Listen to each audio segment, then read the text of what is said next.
Sasui was born in a Brahmin family along the banks of Bambrah canal, near Sehwan in northern Sindh.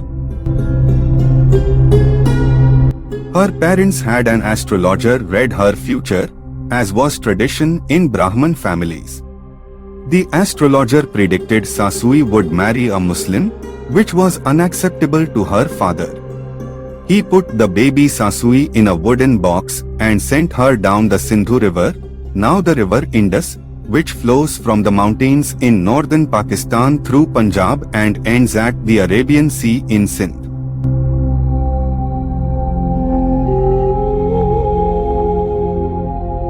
The box reached Bambrah, a village 1 hour east of what is now Karachi. Bambrah was then a dhobi ghat, a village based on washing, dyeing, and drying of cloth.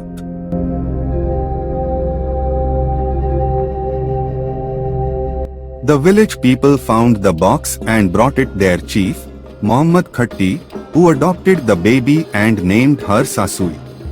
She grew up to be very beautiful and was known as the most beautiful girl in Bambrah.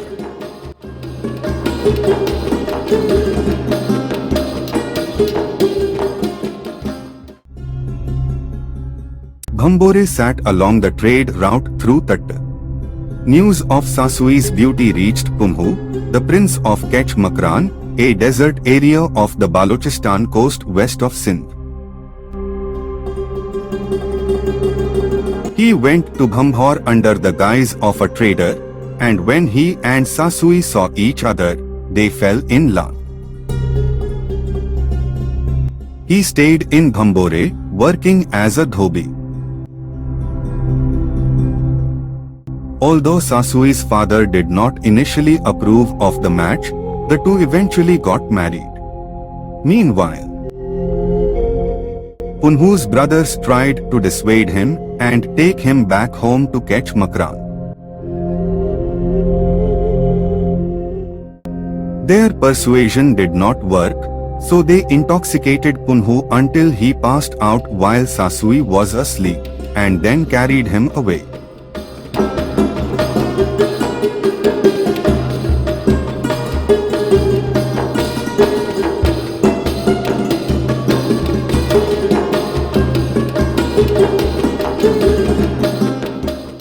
When Sasui woke up the next day and saw what had happened, her grief grew and she was determined to find her beloved. Sutiya sanjhe hi to tam vedhe moyan ji o jago akhin khe to taja to na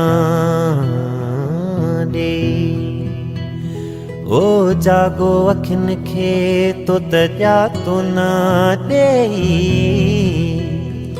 Ho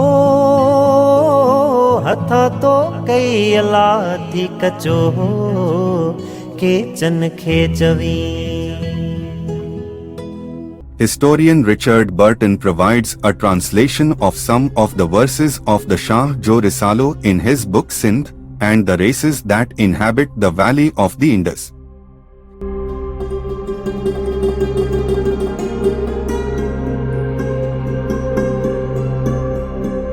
Visare kin visarya je visri kin sagan sarinde suparin ke tha vetar sur vadhan anya bhi yaad achan janib mujhe jiye ja.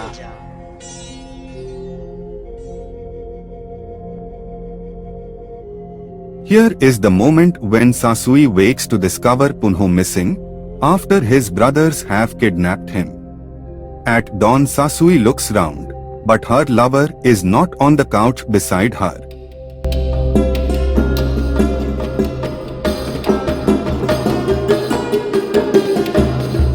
She searches, yet finds not the camels of her brothers-in-law at the place where they alighted. Stooping to the ground, she gazes and recognizes the fresh footsteps of her Punhoon.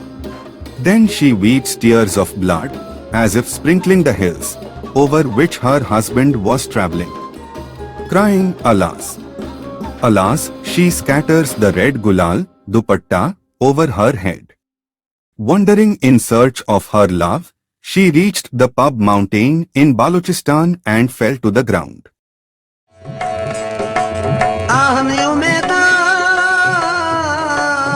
Sasui Punhoon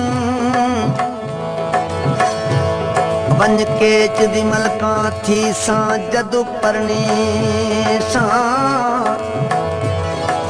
के चिकनू मेरे के चियासन मैं फुलां विच तुली सा जदू परनी सा पुनल मेरा सुल्तान होसी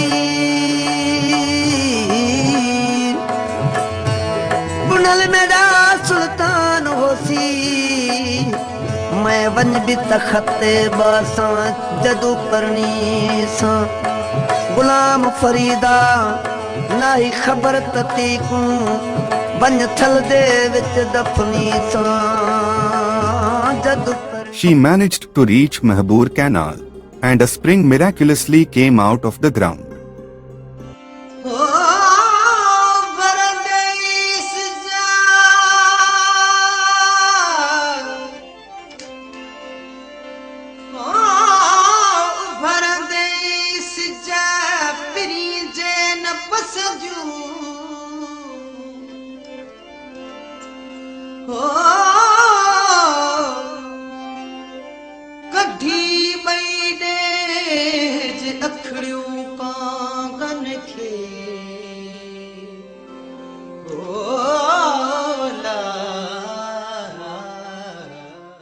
Weak and tired, she asked a passing shepherd if he had seen a caravan pass from there.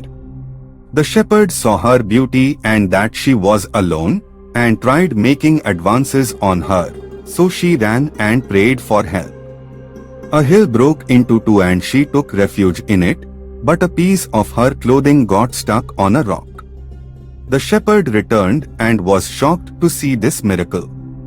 He repented and became the caretaker of Sasui's grave in what is now Lasbela in Balochistan.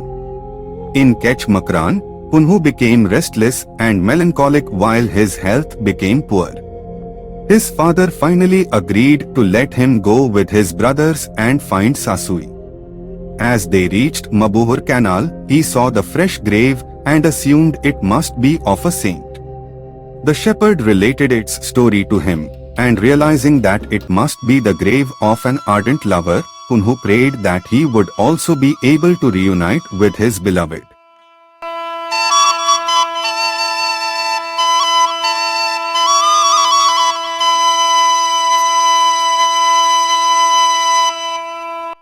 The hill parted and Punhoon and Sasui reunited in eternity.